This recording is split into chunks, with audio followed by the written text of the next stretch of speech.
And I'm very glad to give the word to Dr. Amolak Bansal from the Department of Immunology at St. Helier's Hospital in Great Britain. Please, Amolak. About the value of vitamin B12. And it's interesting that there has been previous work showing that in vitro, within the test tube, vitamin B12 can rescue neuronal cells that are approaching what we call apoptosis or programmed cell death. And in addition to this, it can promote intracellular antiviral pathways via the nitrous oxide system. So that may be perhaps a couple of the mechanisms by which it may be helpful.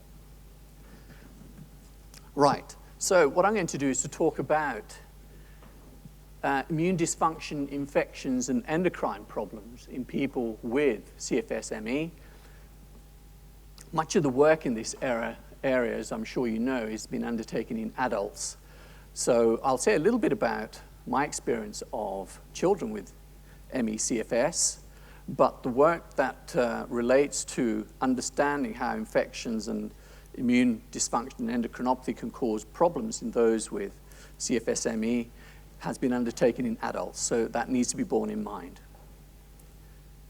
So let me just start off with telling a few bare facts about CFS-ME, and then I'm going to talk about the other headings indicated there, and I'll say a little bit about treatment options, and I may, if we have time, talk about abdominal breathing techniques. So when we look at and think about fatigue in children, and particularly in primary care, it's clear that, to me at least, that children who are very young may have an atypical presentation, but really by the time they reach the teenage years, they are behaving pretty much like adults, and so they'll have the usual set of symptoms of a typical delayed post-exertion malaise, recurrent sore throats, headaches, arthralgia, aching their muscles, all those other sort of symptoms. But remember that in children in particular, it's not just the child that suffers, it's the whole family. And there is clear desire for the parents for medicine to improve the fatigue. There's a frustration of negative test results, a fear of something more sinister is going on, and there's a definite impact on education and occupational prospects. And when this goes on for a while, you can have low mood, and sometimes, and particularly in the very young, it can be atypical. And it's clear impatience for recovery, both from the parents and for the patients, and in this case, a multi-team approach is very helpful. But what I'm going to now talk about, and really using the adult literature, is thinking about the epidemiology of CFS-ME, which, as I'm sure you're all aware, has worldwide distribution. And prior to a few years ago, we didn't have very much information from underdeveloped countries, but there has been a report of CFS-ME in Nigeria, which has similar frequencies to what we find in the UK, the US, and Europe. So it's not really a yuppie situation here. The true prevalence, however, is very hard to estimate, and using different criteria. There are significant geographic variations. But we think in the UK the prevalence is probably about 0.2 to 0.4%. In all countries where the prevalence has been estimated, it's much more frequent in women, by something like fourfold, and the commonest age of onset is between 20 to 45 years. In children, between 13 to 15, but there are children as young as 5, and I know that Nigel has mentioned one child who may have had the onset of the CFS-ME at 18 months of age. We are seeing an increase in the referrals for CFS-ME in my clinic, and the recent work in Norway suggests that the male-to-female ratio in children is lower at 2 to 1. Why that is, difficult to say at the moment. But what about the predisposing factors? Well, we know that gender is important. Bear in mind that women have a much higher frequency of autoimmune disease, and could that be important? There's a slight familial tendency. Whether that's due to genetic issues is unclear, or whether it's the environment that's important. And we heard also brief mention about joint hypermobility syndrome, which I too am seeing very frequently in the children and in the adults that I see in the CFS-ME clinic. And could some of the familial aggregation may be due to the joint hypermobility syndrome. We know that certain personality traits are increasing those with CFS-ME, particularly the ones who strive for excellence. Now, what that tells you is unclear, and I'll probably touch on that a bit later on. In Europe, and particularly in the UK, it's more frequent in the white middle class. And where I work in Surrey, there's a lot of white middle class. In the US, it may be slightly different in that the minority groups are probably overrepresented. Intelligence, most of the people that I see have an above average IQ. Anyway, contrast that with the situation in the US.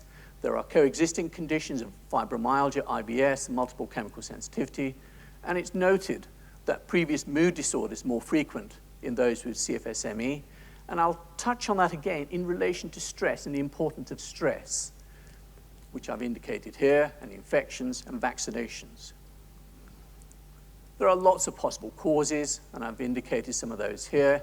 I'm going to be talking about viral infections. I'm going to talk about immune dysfunction, about the hypothalamo-pituitary-adrenal axis. There has been some recent work indicating that there is a muscle problem, and particularly in energy generation within mitochondria, that there is a problem with the ADP-ATP translocator protein. And we'll probably find out more about that over the next several months and years. But why this occurs is unclear. Why do, particularly in adults, why would they develop a problem with their mitochondria? Is it a virus? Is it a toxin? What is it? I doubt whether there is a primary central nervous system disorder in CFS-ME. There is likely to be autonomic dysfunction. And I've indicated here about joint hypermobility syndrome, EDS type. A recent publication has highlighted this, but interestingly proposed that kinesiophobia, the fear of movement, may be a cause of the fatigue, which I find hard to understand. So these people get pain, therefore they move less. It's idiotic. I'm not sure how that was accepted. And then we've heard about neural hypersensitivity syndrome. And even a few months ago, I've seen a paper in a psychology journal suggesting that CFS-ME was a somatization disorder, which is incredible. But I suspect it's going to be dysfunction of multiple pathways, multiple systems. And I'll try to indicate how each of the areas fit in. What about infections as triggering factors? Well, a lot of work has been done on Epstein-Barr virus, and I'm going to focus on that in particular, cytomegalovirus, HHV6 and 7, viral hepatitis, and all these other things. I don't think the common cold can cause CFS, i.e. rhinovirus, but it may be important in other ways, and I'll indicate that when we talk about peripheral glucocorticoid resistance. Bacterial infections, Salmonella, Brucella, Coxiella, they can cause prolonged fatigue after infection, but I don't think that they are causative of CFS-ME. We've heard a little bit about Lyme's disease and spirochetes, but I suspect that the whole CFS-ME issue is much more complex than simply Lyme's disease, in that people may develop this spirochetal infection, they are treated, they get rid of the infection, but during the infection itself, it may have caused a state of immune dysregulation and autoimmunity, and that is why the people develop the prolonged symptoms. Protozoa have also been indicating of fungi, but I'm certain that there's no evidence of candida allergy, of candidiasis. There has been recent work on mycotoxins being important, and that's only a single paper. But there are, of course, several publications on immunizations, particularly hepatitis B, influenza, and then there's been this recent condition of Asia, autoimmune, autoinflammatory syndrome induced by adjuvants, and in the context of the human papillomavirus that has reached the fore. There's also been suggestion that this condition of the autoinflammatory syndrome induced by adjuvants may overlap with people who have had silicone implants and who have then developed the widespread aching and pain. But I'm certain that the increased representation of women with CFS in the CFS group is not due to silicone. If we talk about CFS and viruses and the immune system, we know that many patients with CFS will report frequent viral infections. And their main symptoms include feeling feverish, fatigued, having a headache, sore throat, and they tend to enlarge lymph glands. However, it should be noted that very few actually, in my experience, have a significant or recurrent skin rash. Rhinorrhea, running of the nose, isn't a major feature, as one would see with a rhinovirus infection. Sneezing isn't often seen. Diarrhea and vomiting is infrequent. Diarrhea if people don't have IBS. Also worth noting is that cold sores, shingles, oral vaginal thrush, all these other indicators of an overt immune deficiency are absent. So I, as an immunologist, see lots of people who have deficiency of their antibody systems requiring immunoglobulin replacement, or they have T-cell deficiencies, or they have nutritive problems where they have recurrent abscesses. People with CFS-ME don't fit into that category. I think the immune dysfunction is much more subtle, and I'll try to indicate how that occurs. So what this suggests is that people with CFS-ME don't have an overt antibody complement, neutrophil, TB and NK cell immune deficiency. It is much more subtle than that, and I think it's multifactorial. But it may not be actual viral infections that are inducing the problem. Could it be a hit and run thing? So you have a viral infection which has been contained, but which is still producing certain proteins that can induce immune dysfunction.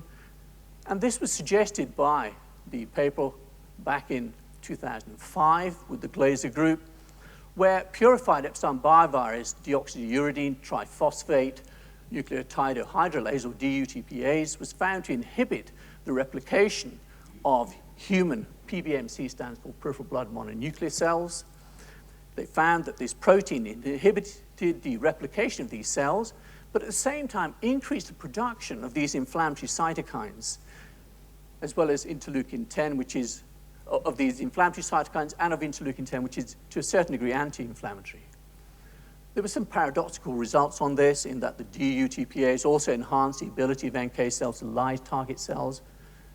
But importantly, the DUTPase inhibited the replication of lymphocytes, which have been stimulated with what we call a mitogen, and the synthesis of interferon gamma by cells isolated from lymph nodes and spleens from mice who've been inoculated with the protein. So the DUTPase inhibited their replication and reduced the synthesis of this antiviral cytokines interferon gamma. Also very interesting is the fact that the DUTPase could induce sickness behavior. So here we have a viral protein that, in the absence of an overt viral infection, can induce the symptoms, many of the symptoms that we will see in people who have ME/CFS. I said earlier that I wanted to talk about EBV, and it's very interesting because it's one of the first viruses that was considered important in CFS-ME, and I still think it is. It was always going to be very unlikely when the retrovirus story came out that would be involved. They're just too simple. But EBV is much more cunning. And as I'm sure you're all aware, it's a herpes virus. So once you've got it forevermore. And you need an intact and fully functioning immune system to keep it contained. So bearing that in mind, Lerner and colleagues published a couple of years ago on 52 patients who met the Canadian and the Fukada criteria for CFS, but who did not have infection with any of these other agents. And what they found was that 94% of CFS patients were seropositive, i.e. they had antibodies for the early antigen in a diffuse pattern, compared to 32% of the healthy controls. Also, 44% of the CFS patients were positive for neutralizing antibodies against the EBV-encoded DUTPase that I mentioned earlier. Almost 80% were positive for DNA polymerase that's found in the EBV, but all the healthy controls are negative for the antibodies, the DUTPase and the DNA polymerase. And here was a little bit of an interesting finding mentioned at the end of this report, was that if patients with CFS were treated for 12 months with a reasonable dose of valacyclovir, then they improved significantly over a prolonged period of time. And in all cases, it was mentioned. Nobody's replicated that work, but it's just interesting and suggesting that at least part of the therapy should involve some form of antiviral therapy. And then our colleagues in Germany have published some further work looking at EBV, and that came out in a reasonable journal, PLOS One, in January. And what they showed was that IgM antibodies, which are produced very early on in any infection, that IgM antibodies to the EBV viral capsid antigen were found more frequently in CFS versus the healthy controls, in 17% versus 3%. In addition to this, there was a reduction in the IgG EBV EBNA1 antibodies in the CFS patients compared to the healthy controls, suggesting that there may be inadequate B-cell function in that there wasn't what we call isotype switching to the IgG type from the IgM to the IgG. And I suspect there may well not have been something called affinity maturation, where the binding of the antibodies to the target improves with the progression of the immune action. What they also showed was that EBV-specific memory B cells, and they found this using the technique mentioned here, were significantly reduced in people with CFS-ME. So further evidence that EBV can cause problems with the immune system, and this problem with the memory B cells is something that we have found in our own work, and I will touch on that later. But what they also showed, oops, wrong one. What they also showed was that the EBV infection in people with CFS was not an aggressive lytic infection, and it was more of a latent infection. So what they showed was that the number of EBV copies per microgram DNA was much higher in the CFS group here compared to the controls. But the fact that the log of the BZLF1 protein, this is a gene that requires activation to produce lytic infection, aggressive infection. What it showed was that the levels of this particular gene were the same in the controls and the CFS. So it was a latent infection. It wasn't like the acute infectious mononucleosis that you see in glandular fever. So it was sort of grumbling along and producing proteins like the DUTPAs, which by themselves can cause problems with the immune system. This is not going to come out very well, but in brief, what it suggests is that CFS patients had reduced EBV-specific memory T-cell responses. And that's indicated in the top graph where the cells were stimulated with a very important EBV protein, the EBNA1 protein. And what it shows is that CFS patients had reduced levels of T cells that were capable of producing the antiviral interferon gamma, the TNF-alpha, and then interleukin-2.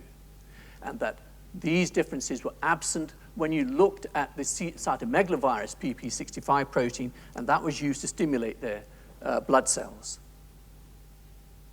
So why can you have this latent infection occurring in people with CFS, and why isn't the virus controlled adequately?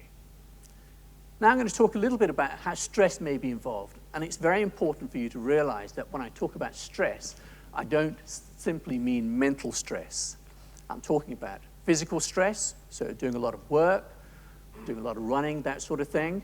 I'm talking about mental stress, where you're doing a lot of concentrating and on a computer or written work, that sort of thing. Emotional stress, which is the one that most people understand as stress, and infective stress. So when I talk about stress from now on, bear that in mind. Okay, so what is stress? I mean, I guess we all know when we feel stressed, but if we wanted to try and arrive at some sort of definition, then it's a perceived threat to the homeostasis of the individual, the organism, or any situation that should induce the 3 F's, it's often said, but I will just simply say that it's a response in response to fright and fear. But the 3rd F, I'm sure you can work out what it is. The increased stress occurring at the time of an initial viral infection has been noted by a lot of people with CFS-ME. So that when they picked up this infection, they were having exams, they were having problems at work, so that their immune system was dysfunctional at that point. And perhaps that might have allowed the virus not to be properly contained in the first instance may have allowed it to disseminate widely. But the stress response has an autonomic component involving the sympathetic nervous system in particular. There's a behavioral component. You can withdraw from the stressful situation, all those other things. There's a neuroendocrine and an immunological response. Remember that there is stimulation of the HPA axis by stress, leading to the production of ACTH and prolactin, and there are changes in a variety of neurotransmitters and their receptors. The raised cortisol that is induced by the stress leads to an impaired inflammatory response and a shift in your cellular immunity to the Th type 2. This is the type of immunity that we think may contribute to autoimmunity, but the Th2 immunity opposes the Th1 type immunity. This is very simplistic, by the way. Opposes Th1 type immunity, which is required to combat viral infections. So what we see with increased stress is that there is inadequate cellular immunity mediated by T cells and NK cells, which are needed to bring viral infections in particular under control. And there's also alterations in the serotonin, the 5-hydroxytryptamine pathway as well. I'll just briefly mention at this point that there has been a lot of work looking at the cortisol awakening response. And this can be done on salivary specimens. And what it shows is that people with CFS have reduced amounts of cortisol, particularly in the morning. And this may explain why a lot of people feel so unwell first thing in the morning. But what we've also done over the last several months, years, is looked at the effect of adrenaline. What we can show is that people with CFS-ME have a raised frequency of the gain of function beta adrenaline receptor. So for a given level of adrenaline, their responses are greater. And I'm going to touch on that a bit later on. So what links stress and autoimmunity? Well, acute severe stress is associated, as I said, with disordered immunity. But it's interesting that there are some people who develop autoimmune hypothyroidism or Graves' disease who will say that their condition came on during a period of time that they were acutely stressed. So stress can contribute to autoimmune diseases which are symptomatic. And as I mentioned earlier, it may be because the stress can increase the Th2 type subset with impaired activity of the Th1 subset, and particularly the T regulatory cells. The T regulatory cells keep not only the Th1, Th2 subsets under control, but also the very important Th17 subset, which we now know is very important in pro-inflammatory responses.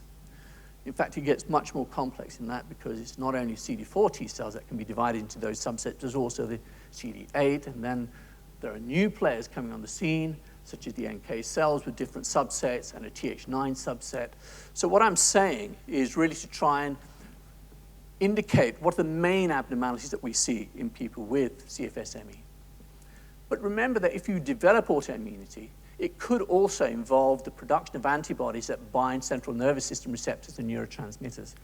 And I think what we're going to find ultimately is that CFS is due to viral infections with disordered neuroendocrine function and autoimmunity perhaps directed to one or more of the central nervous system receptors. When we talk about disturbance of the hypothalamo-pituitary-adrenal axis, we need to bear in mind that depression is associated with increased cortisol production, whereas in CFS, there is reduced cortisol production. And although the precise significance of that is unclear at the moment, I'll try to indicate what I believe is going on later in this lecture. The vasomotor instability, i.e. feeling faint on standing, the postural hypotension, we know that's common in CFS and which can be tested by tilt table testing, may possibly be due to abnormalities in the cortisol and the mineralocorticoids, and that has been proposed in the past. But also remember that when people start to feel unwell and are persistently unwell, there may be increased adrenaline levels, and that will mediate some of the symptoms which we perceive of as anxiety and stress. But if you have persistently raised adrenaline levels, and particularly if you have this gain of function, beta adrenaline receptor, what you might find is that you have contraction of your blood volume. And there's a physical condition which occurs in people who have a tumor of their adrenals called a pheochromocytoma, where they have high levels of adrenaline all the time. And this causes the blood pressure of these people to rise. But it also causes them to feel faint on standing because the blood has been diverted and maintained within the central circulation, and it's reduced in amount as well. So persistently high levels of adrenaline can contribute to volume contraction and postural instability. We know that this impaired the hypothalamic function, and this has been blamed as a cause of the fatigue, sleep disturbance, and impaired thermoregulation. And there are functional MRI studies which have looked at hypothalamic volume and shown that it is reduced, as it is in the midbrain and the superior part of the pons, and in the prefrontal cortex as well. But adrenal dysfunction in CFS, I've mentioned about the cortisol awakening response, which is blunted in patients with CFS-ME. But if we looked at their cortisol production over a 24-hour period, it is likely to be normal, and in fact it is. So what might be the cause of the blunted cortisol awakening response? Well, it could be due to the phase shift that many people with CFS have, in that they find it very difficult to get up in the morning, but later on they are better, and then in the nighttime they find it difficult to get off to sleep. So the whole thing's been shifted. So it may be due to that. But when we want to investigate the altered cortisol secretion in people with CFS, quite often we will use a synactin test, which I have found to be nearly always normal. And some people have suggested that the synactin test is inadequate, and we need to use something more sensitive, like the insulin stress test and glucagon stimulation test. Now, that particular investigation pathway has received some more attention recently, where some people have suggested that a subgroup of people with CFS-ME have had a head injury in the past, and this has contributed to subtle pituitary dysfunction. And the only way you can find this out is by doing these more sensitive tests of pituitary and adrenal function.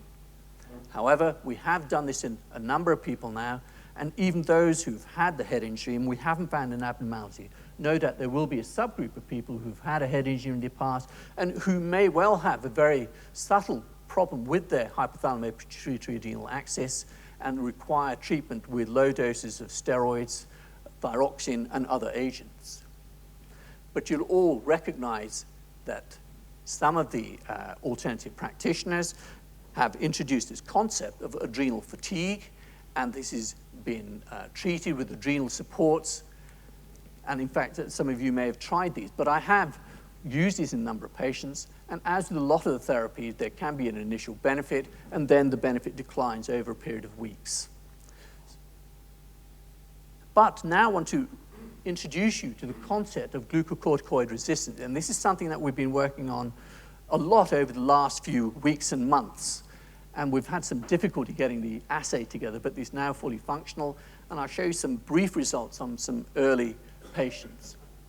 But we can look at glucocorticoid resistance in another way. Rather than looking at the messenger RNA levels of the receptor proteins, we can look, we have some idea where glucocorticoid resistance occurs because steroids increase the peripheral blood neutrophil count and decrease the lymphocyte count. So that if you have high levels of stress and glucocorticoids, the neutrophil lymphocyte ratio increases. And we've noted in the past that a number of people with CFS, when they're looked and investigated for their neutrophil lymphocyte ratio, that this was unchanged when they were undertaking a stressful task, suggesting that the steroids that they were producing were not functioning and altering the neutrophil lymphocyte ratio. And this was taken a step further by colleagues who reported in the PNAS in 2012, where stress increased the susceptibility to rhinovirus infection, the cold virus, but rather than decreasing the nasal inflammatory response compared to normals, there was an increased response in those who had ongoing stress, suggesting again that there was resistance to the action of glucocorticoids. Now, colleagues in Newcastle, and you will recognize Julie Newton, she has been looking at patients not only with CFS-ME, but those who have Sjogren's syndromes, and compared their results with 20 healthy controls. And what they've been looking at is glucocorticoid resistance, but in this case using a different technique to the one that I'm going to show you that we have been using. And what that involves is stimulating the peripheral blood white cells of people the CFS Sjogren's and the healthy controls with lipopolysaccharide or endotoxin. And what that normally does is to stimulate the production of the inflammatory cytokines, as well as reducing the level of interferon gamma, which is this cytokine involved in controlling viral infections. But when you add steroids to this culture, what the steroid should normally do is to attenuate the production of the inflammatory cytokines. And yet, when we looked at patients when she looked at the patients with CFS-ME, they found that the glucocorticoids were not able to work. And so the levels of the inflammatory cytokines weren't suppressed to the same degree as they were in the healthy controls. And there was greater suppression of the interferon gamma compared to control, suggesting that although people with CFS-ME may have normal levels of cortisol and steroid hormones, it's the receptor and the downstream pathways that are not working. And so, if we look at the mechanism of action of cortisol, then very, very quickly, this is a cell, and you can see that the cortisol, which is quite a lipophilic molecule, it's just carbohydrates in general, it can cross the cellular membrane quite easily because it's lipid soluble. And here in the cytoplasm, it binds to the glucocorticoid receptor alpha, and there's a beta component as well, which is non-functional. Only the alpha component can, in general, cross into the nucleus where it binds to glucocorticoid response elements, and it produces all the effects that we know as a result of glucocorticoid action. So, the concept of glucocorticoid peripheral resistance suggests that the cortisol binds to the glucocorticoid receptor in cytoplasm cells. The GCR exists in an alpha and a beta isoform, but only the alpha is functional, as indicated here. And the beta form, when it does bind to the steroids, is unable to enter the nucleus or bind to the glucocorticoid response elements. Please note that there are other mechanisms of glucocorticoid resistance, and these have been summarized by a paper recently that came out in a very good high-impact journal of the Journal of Allergy and Clinical Immunology. And what they suggested in this paper was that there are alterations in NF-kappa B by reducing nuclear translocation, in addition to reducing nuclear translocation of the GCR alpha. So what happens in glucocorticoid resistance? What we can see here is that the cortisol gets in all right, but in the presence of ongoing stress and post-traumatic stress disorder and certain viral infections, the levels of the beta isoform increase. So they get to the cortisol first, and very little of the cortisol can bind to the functional GCR alpha. So very little gets into the nucleus where it reduces inflammation. And this is summarized. This is the results published by Gola et al. And what they did was to look at people who have post-traumatic stress disorder. And this is the panel I want you to focus on here. And what it shows is that the people who have post-traumatic stress disorder in the black column here have reduced levels of the glucocorticoid receptor alpha mRNA compared to the low trauma exposed non-PTSD group here and the high trauma exposed non-PTSD group here. So post-traumatic stress disorder, and remember that some people have suggested that certain aspects of CFS-ME may be a type of PTSD. We've suggested that PTSD can reduce the production of the glucocorticoid alpha, the functional form of the receptor. That may be one of the mechanisms by which you get resistance to the action of peripheral cortisol production. Now, we've looked at this in 8 patients who were positive for the Canadian and the international criteria for CFS. And although the patients had equivalent levels of cortisol in their blood, 370 versus 430 compared to the controls, what we have seen is that the level of the GCR alpha mRNA, they were lower in the CFS patients compared to the controls, and that the ratio of the GCR alpha to beta was lower in the CFS than the healthy control, suggesting that they have glucocorticoid resistance. So there is some early evidence, not only from our work, but from Julia Newton's work, that in CFS-ME, they may have a state of functional Addison's disease, that in that they have normal levels of cortisol, it's just that the receptor, the glucocorticoid receptor, isn't functioning properly. So this might explain the poor stress response that people with CFS-AME have in response to exercise. It may also explain why they have a mildly raised CRP, because steroids are anti-inflammatory and reduce the production of the inflammatory cytokines. It may also explain their postural instability, because steroids lead to retention of sodium and maintain the blood pressure. And we know if the cortisol levels are low, then people do have an increased tendency to nausea, as do people with Addison's disease. And it may also be involved in concentrating the blood volume to the central circulation, giving the cold peripheries.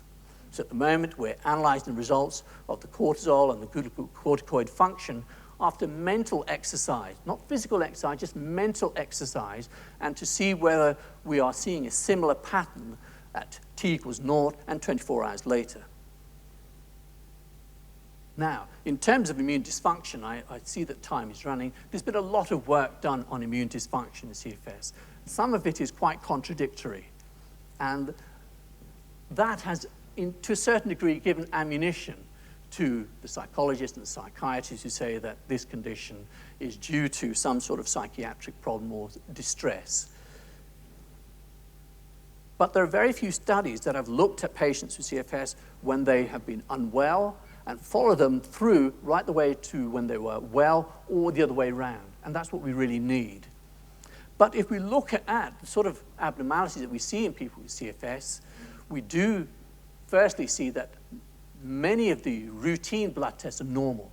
So there's no abnormality of the serum immunoglobulins, the IgG subclasses, although I note that in Germany, the IgG subclass 3 was found to be reduced in people with CFS-ME. In general, high titer anti-nuclear antibodies are absent.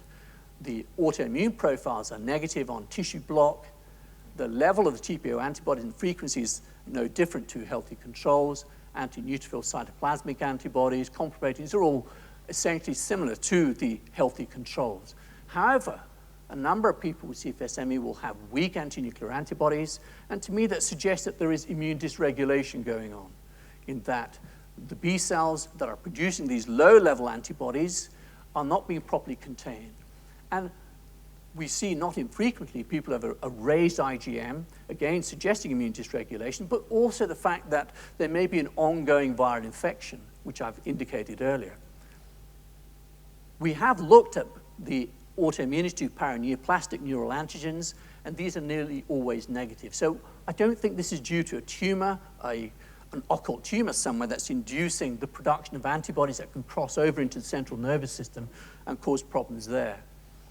I know that the German group have found this particular protein to be low, and the mannose binding lectin is involved in the early defense against bacteria and fungi, but we haven't found it to be low.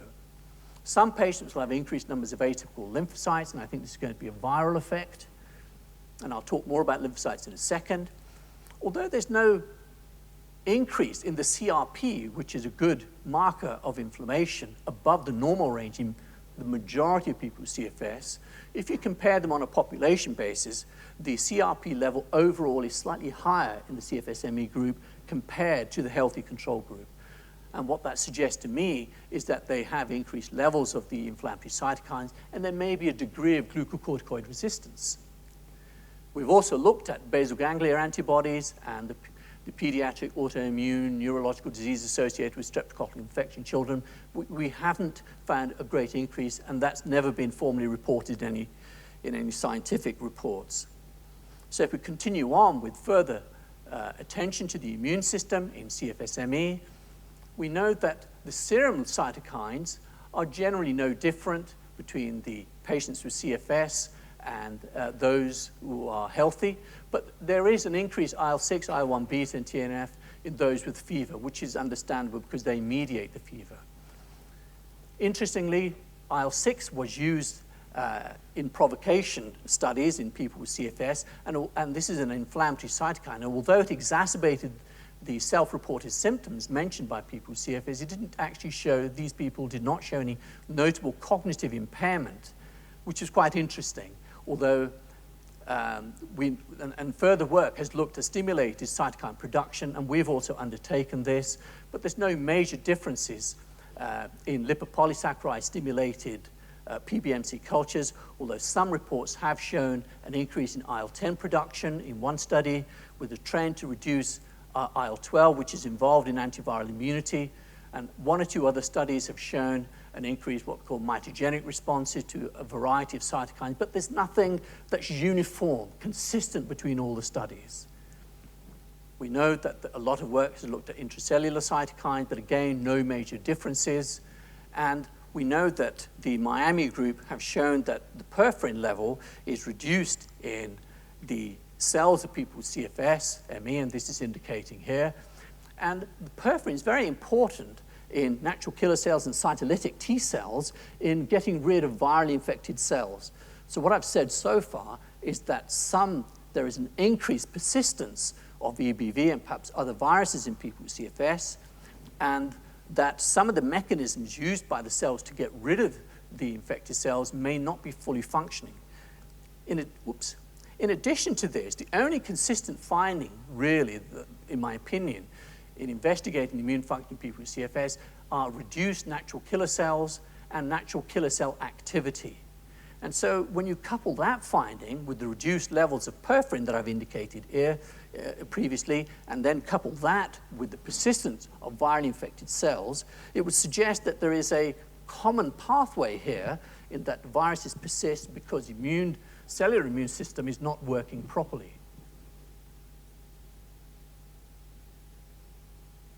And this is the paper from our colleagues in the land down under showing that the NK cell cytotoxicity in CFS is indeed reduced compared to a healthy control group, and it was reduced at 3 different time points.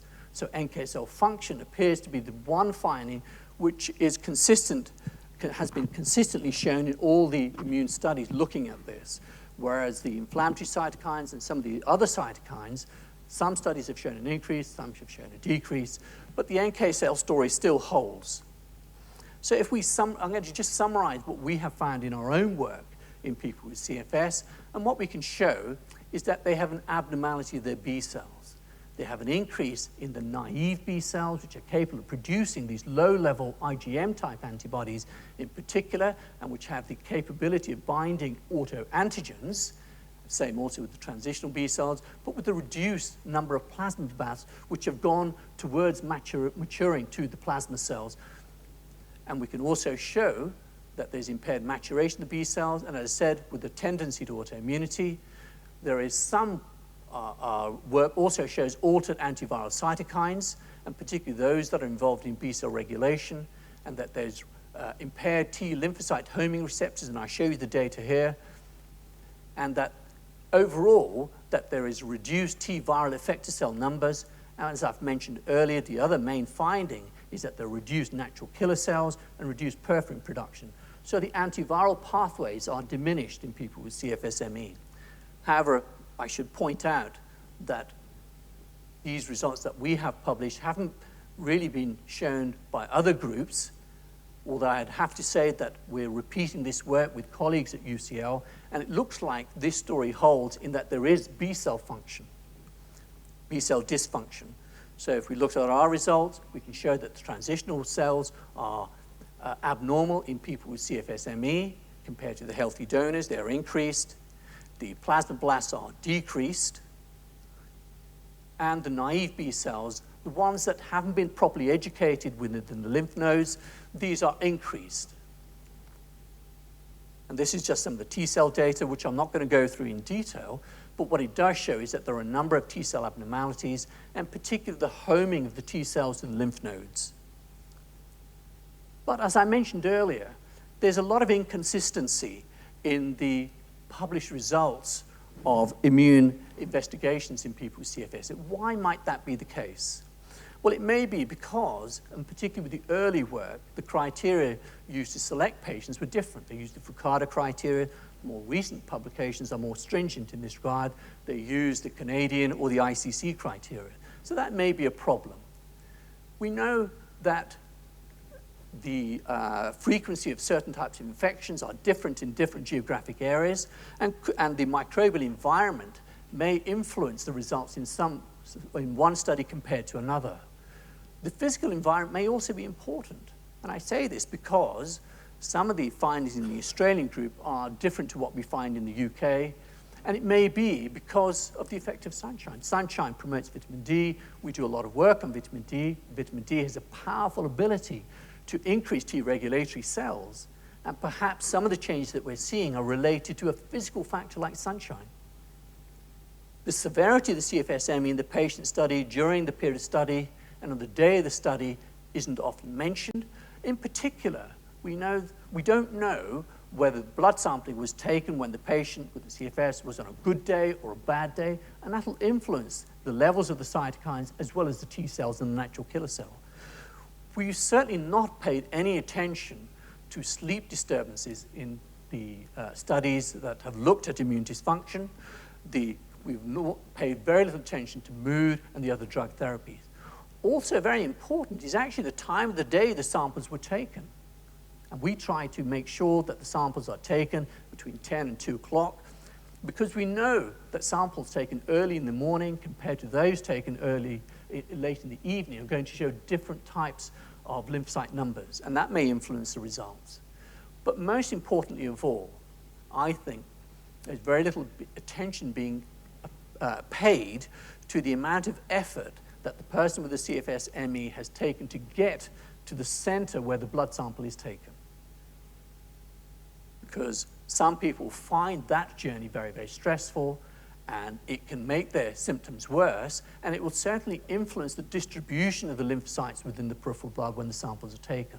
So that's a very important factor that we need to pay more attention to. And clearly some of the results may be different because of precise assays that are used in the analysis. And my favorite topic actually is this point here, in that I've mentioned early on that the B cells are dysfunctional, that they're producing these sort of low avidity, non-specific antibodies.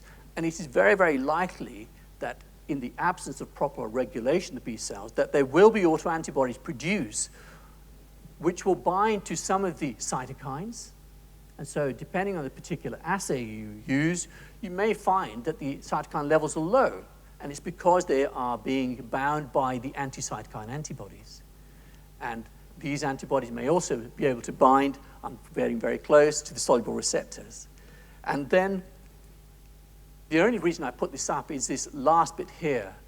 I've been sort of searching the internet on new treatments for CFS, and the one that caught my eye was Mylofil, which is equal amounts of the herb, these two herbs here. It's used in Korea for fatigue, but the work that was reported in PLOS ONE was in a rat model, and what it showed was that this agent here produced improvements in antioxidant status and pro-inflammatory cytokines in the brain and in reduced serum adrenaline and cortisol. And I've indicated earlier of the problems with adrenaline and cortisol that people with CFS-ME may have. So, what causes CFS? This is my opinion. If you have a series of viral infections, or a specific viral infection at a time of stress, sleep disturbance, injury, then this can lead to a state of glucocorticoid peripheral resistance and B-cell dysregulation. The glucocorticoid resistance causes mildly raised parameters of inflammation, which we see, not only in terms of the cytokines, but the CRP levels. And it also contributes to the peripheral aching and the myalgia and the joint pains and temperature dysregulation that people would have. And then in some people, the dysregulated B cells start to produce autoantibodies that will bind to, as I mentioned, the cytokines, the cytokine receptors, but also neural receptors within the central nervous system and peripherally.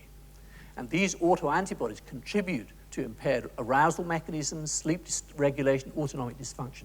And I mentioned that briefly because we have been looking at anti-hypothalamic antibodies and anti-hypothalamic antibodies, and we have got some very early data which suggests that there are autoantibodies being produced to specific nuclei within the thalamus. Some of these autoantibodies may also target mitochondrial proteins, and we heard earlier that anti-heat shock 60 antibodies may be increased in people with CFS, and these may be able to bind to mitochondrial proteins and reduce energy production. So how would one treat this condition? I think it's going to take more than just glucocorticoids. It's going to take more than antiviral mechanism. In fact, it's going to take the use of several therapies together to be able to allow patients with CFS to recover completely. So that was summarized in this, which I'm not going to talk about, but this is the sort of work that we're doing over in the center that I work at, where we're documenting the existence and mechanisms of post-exertion malaise after mental exertion and physical exertion. We're looking at gut dysbiosis and the leaky gut syndrome. We're continuing our work on B lymphocyte disturbance, and the work on glucocorticoid peripheral resistance, that looks very, very interesting, very exciting. We're also looking at respiratory dysfunction in that people with CFS appear to have an increased respiratory rate being stimulated by certain sorts of autoantibodies and the reduction in the central blood volume. And we're also collaborating with groups, colleagues in India, to see what is the frequency of CFS-ME over there. So I'm going to end it there, hopefully not too far over. Good.